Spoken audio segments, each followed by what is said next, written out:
And without further ado, I'll pass it over to Fadi.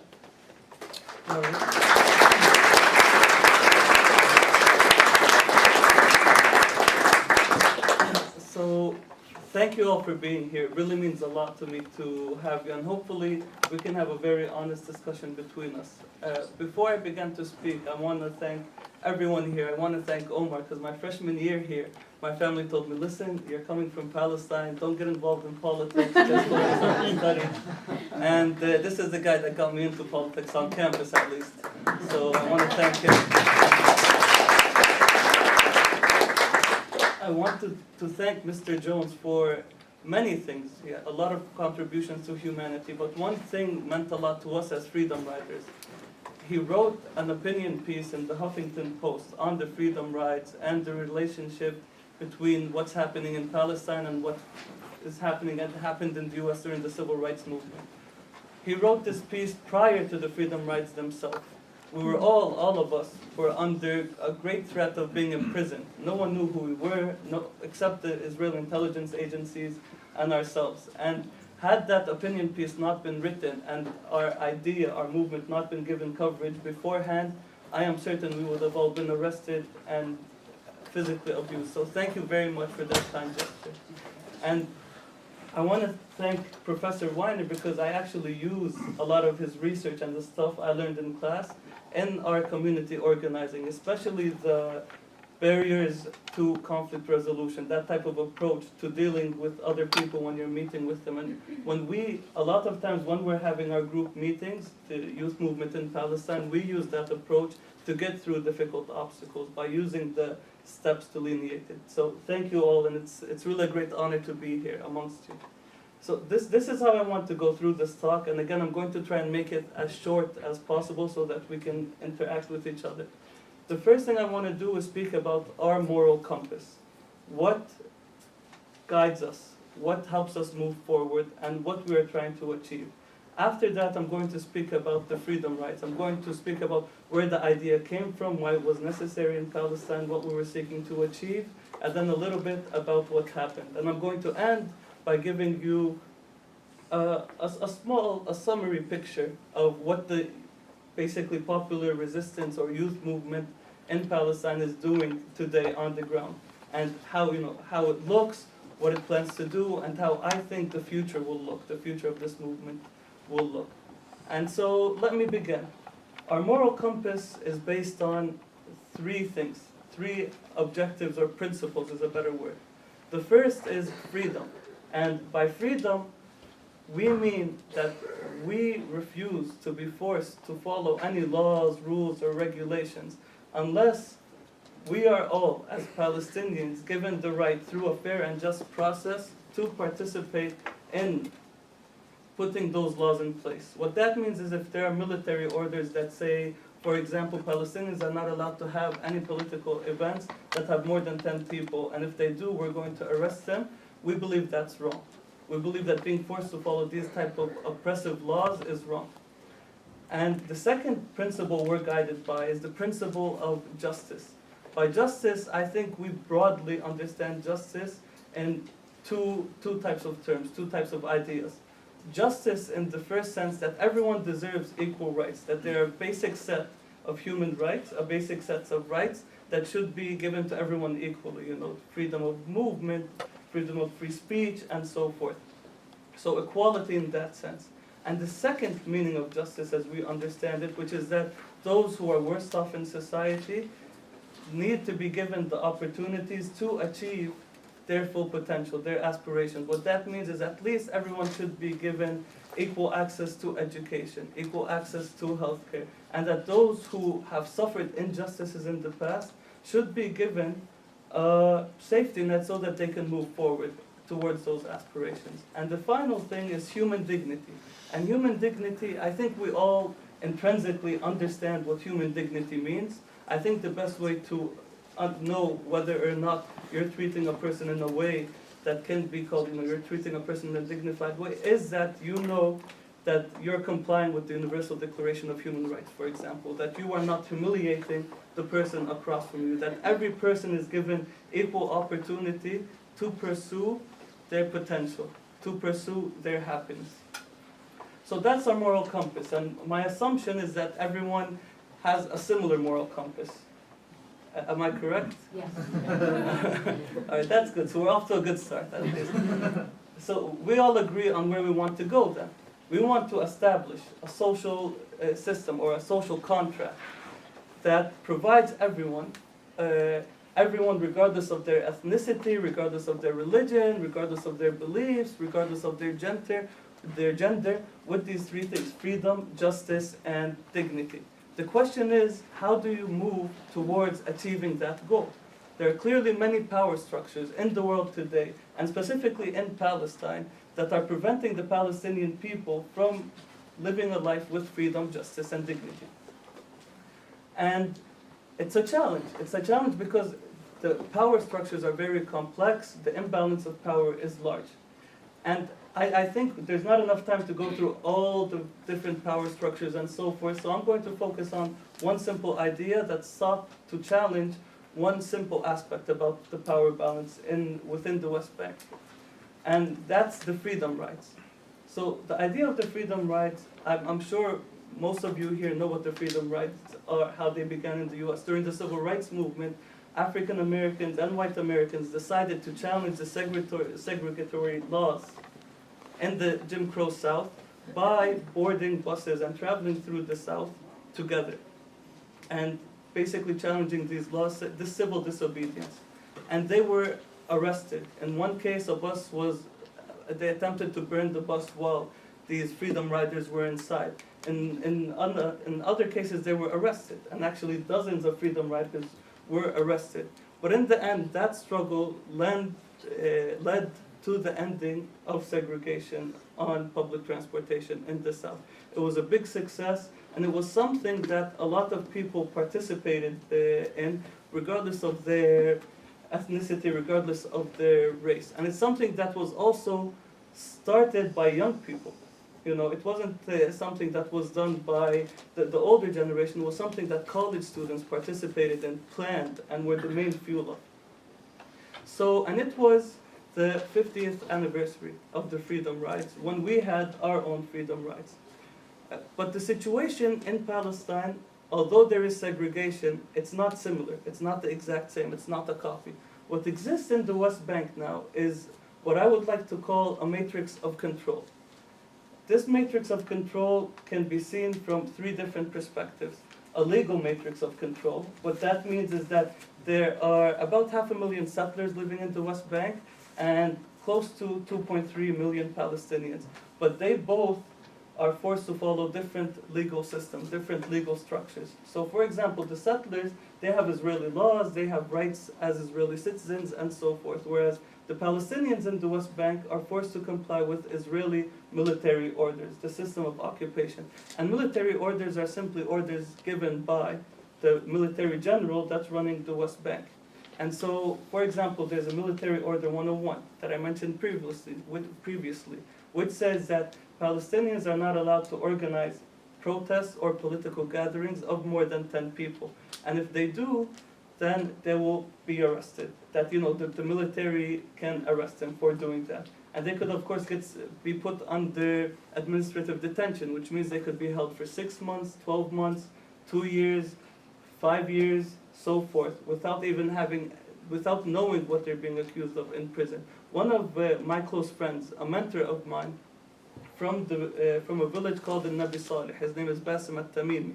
And Basim al-Tamimi has been arrested now for a year. His trial is still going on, and one of the things he's accused of is violating this military order. And I'm going to take a quick side note now, which is to say that the Palestinian nonviolent movement is not a movement that started yesterday or that started with the Arab revolutions. It's literally more than a century old. And there have always been many cases of Palestinians using nonviolent resistance, dating back, I think, the first recorded protest by Palestinians for their rights against the colonial regime and against the Ottoman Empire in some cases, and its policies, was recorded in 1909. And so it dates back a long time, and people forget also when they speak about the Oslo Accords and all the negotiations that happened at that time. Those negotiations did not happen because as the current media says, and a lot of the current literature says, because of two great leaders who decided to come together and forge peace. It happened because the Palestinians were in the process of the first intifada, which was largely a non-violent revolt to achieve their rights. And it put the leaders, all the leaders, it put them under pressure so that they can come and reach this agreement. Of course, the agreement that they reached wasn't a just agreement, and it didn't lead to peace, as we all see right now. But the fact that it brought them together, the fact that it led to change, was that Palestinians were using popular nonviolent resistance. So to go back to the matrix of control, a legal matrix of control, A. B, you have a matrix of control based on infrastructure. So anyone who has visited the West Bank knows that there are settlements on top of hills that overlook Palestinian populations. These settlements are built on areas with a lot of water resources, the best agricultural land, and it's a violation of international law, of course, to move a population of one country to the occupied territories of another country. But that's what settlements are. And these settlements have infrastructure between them, like roads, like public transportation, buses, that we Palestinians don't have access to. But it's not just that we don't have access to, it's that they prevent us from one thing that we all agreed on in our moral compass, which is the freedom of movement. So a lot of Palestinians, because of where the settlements are located, can't move freely throughout the area there. And so we thought finally the last form of control is, of course, military presence. So other than the settlements, other than having these settlements located everywhere and having their own infrastructure that only Israelis have access to, and abusing the resources of the Palestinians, you have the Israeli military, and it's present in the West Bank. And of course, I don't need to explain how a military can coerce people. So how do you challenge this system? So how do you challenge this system? Well, we were watching The Freedom Rides, a documentary that was produced by PBS about the history of the Freedom Rides because it was the 50th anniversary. And we said, okay, there are buses that we see passing around our cities that can go into areas such as Jerusalem, but they're apartheid buses in essence. They're segregated buses. The whole system that exists there looks eerily similar to apartheid in some cases, such as Desmond Tutu mentioned. And we said we're going to challenge this system non-violently by boarding these buses and saying that, number one, we have a right to move freely on our own territory, on our own land. We don't want to be encaged in these small, what we can call Bantustans.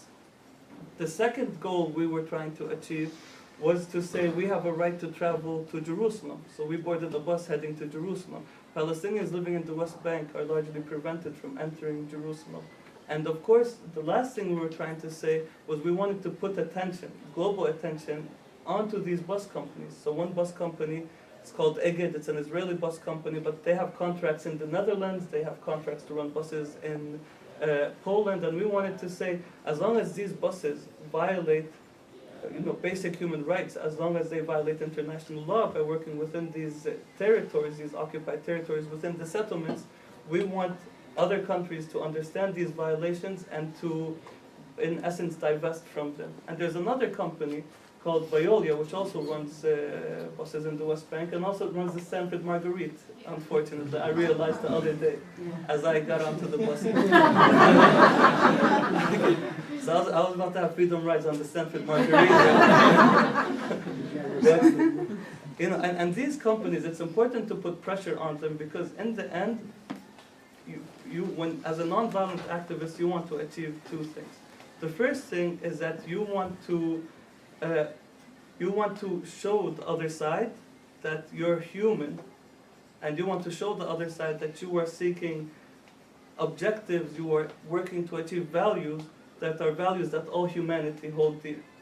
The second goal of someone who works in civil disobedience is a more tactical goal. It's to make the oppression of another side costly. So when you refuse to participate, to accept the oppression that's being imposed on you, suddenly oppression becomes costly to the other side. So, for example, if you refuse segregation on these buses and you begin riding them, and these buses can't move through checkpoints because they have a radioactive Palestinian on them, basically, so, then you make the system costly because it costs to run these buses.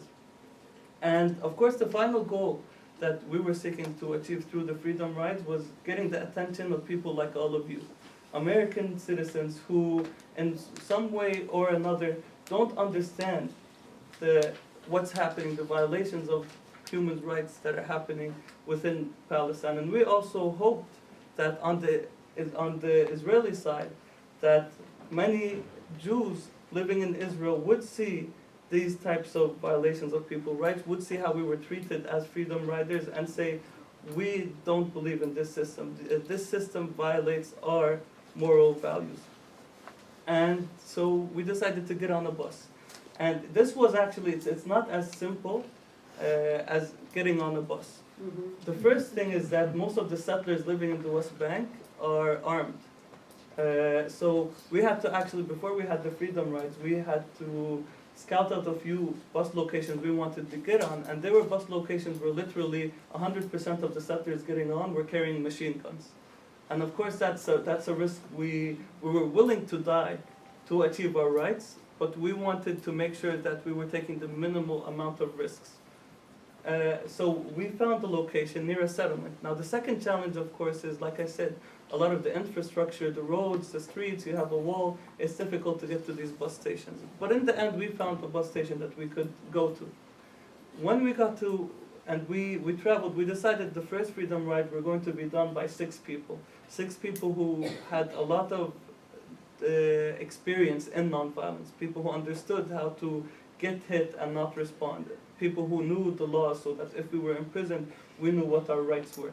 And we also wanted to do this as a test so that we know in the future, when we begin recruiting more people to participate in this type of movement, what we could ask them to expect. Because we really didn't know. There was a chance that one settler would take out their machine gun and basically take us all out. There was a chance we would be sent to prison for years, spend 2-3 years in prison for just trying to get to Jerusalem. And we got on the bus. So when we got to the bus station, we also tried to make it as obvious as possible that we were Palestinian citizens. And so when we got to the bus station, there was some verbal abuse from settlers and so forth, but we were lucky and we knew that we needed to have cameras around. So that made the situation safer.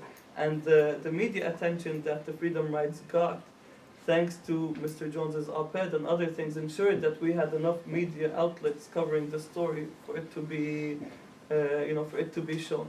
So when we stood at the bus stop, 4 buses passed us by and refused to allow us to ride on the buses. And of course, by that time, the Israeli military had shown up, but they were confused because they didn't know what to do. We were just asking to get on the bus, essentially, and they wanted to arrest us. But in the moment while they were planning, the settlers were getting very irritated because they also wanted to get on the buses.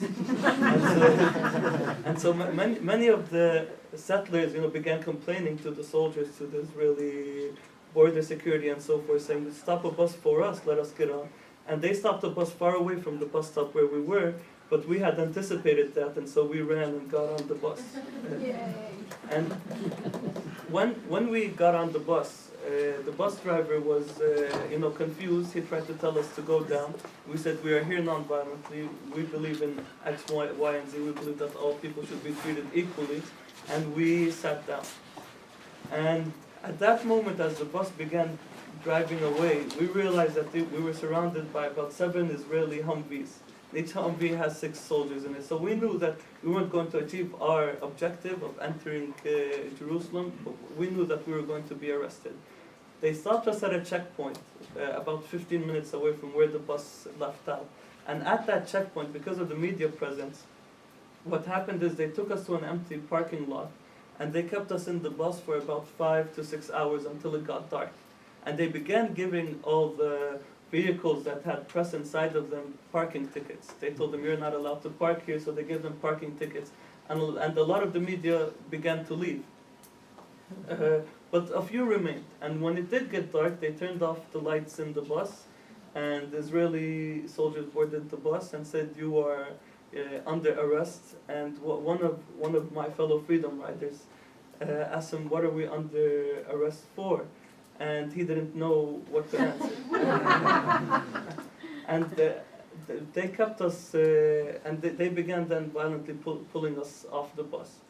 After pulling us off the bus, and this is another aside of the importance of using social media, one of the things we did is that we live streamed the whole event.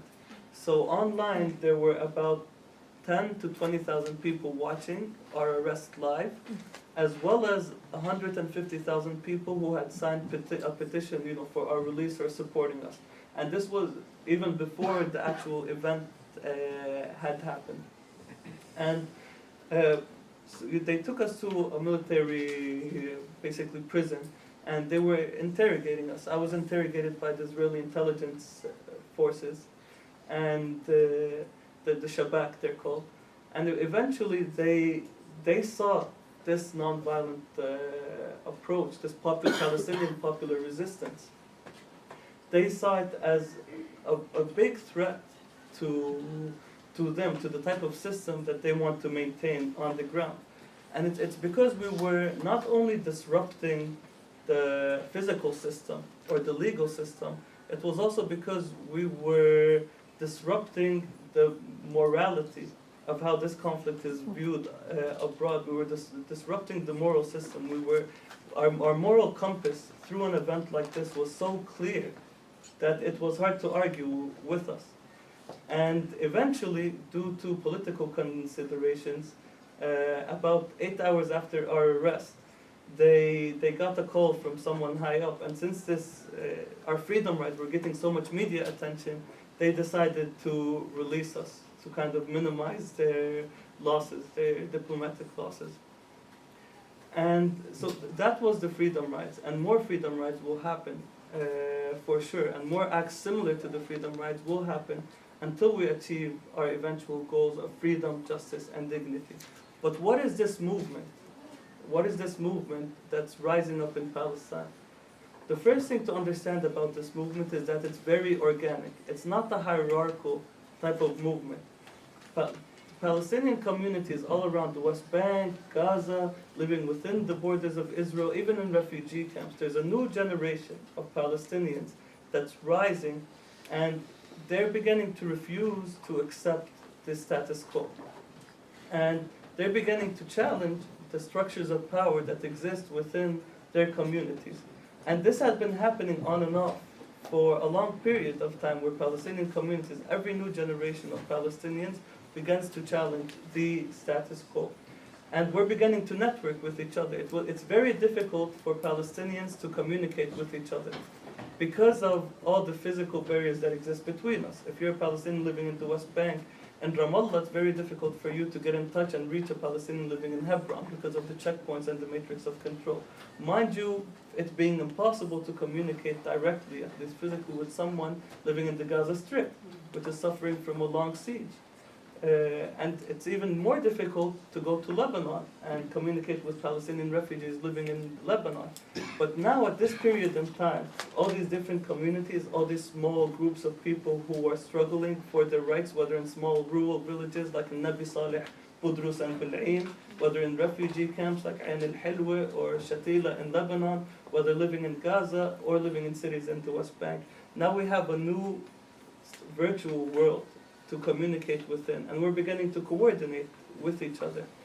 And this movement, it's beginning. Like I said, popular resistance, nonviolent Palestinian resistance is very old. It's a tradition that has been present within Palestinian society for a long time.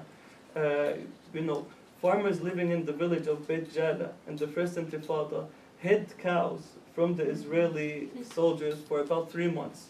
And they did that because they wanted their own milk. They didn't want to have to depend on Israeli milk, in many cases, which was sometimes used to kind of put pressure on society, Israeli goods. So they bought cows, and they were raising cows so that they can sustain themselves. And there was a warrant for the arrest of these 4 cows. And this I'm talking about 1988. And eventually, I think one of the cows was arrested. But that cow is a political prisoner, and we demand its release. and this leads me to my last point. So this movement is coming to the fore. This movement is seeking justice. This movement is led by the values of popular resistance, the values of nonviolence that are that not only did we learn from Martin Luther King and Gandhi and other struggles that we are creating in and of ourselves, and we're also learning from the Arab revolutions, and we're learning from our own traditions. And what's going to happen tomorrow, which is Palestinian Political Prisoner Day, is that 1,600 Palestinian political prisoners are going to go on hunger strike to demand their release. And I think in the last about 4 months, 2 Palestinian political prisoners, Khadr Adnan and Hana Shalabi, went on hunger strike. Hana, which is a woman, was on hunger strike for 50 days, and Khadr Adnan, who's still being hospitalized, was on hunger strike for 66 days. And through this nonviolent tactic, they both succeeded in achieving their release. And now, as this movement begins to expand, as this movement begins to move one step closer to freedom, justice, and dignity, one important thing, the Palestinian people, I'm sure, will achieve their goals. As I quote Martin Luther King, the arc of the universe is long, but it bends towards justice. But I think we can make that arc a bit shorter. That path to justice can become a bit shorter if we all, as Americans, regardless of what our nationalities, ethnicity, or belief are, we stand with the Palestinian people, because your support is important. Your support is significant to the struggle. And I'll leave it at that for now, but please ask any questions you like. And thank you again for today.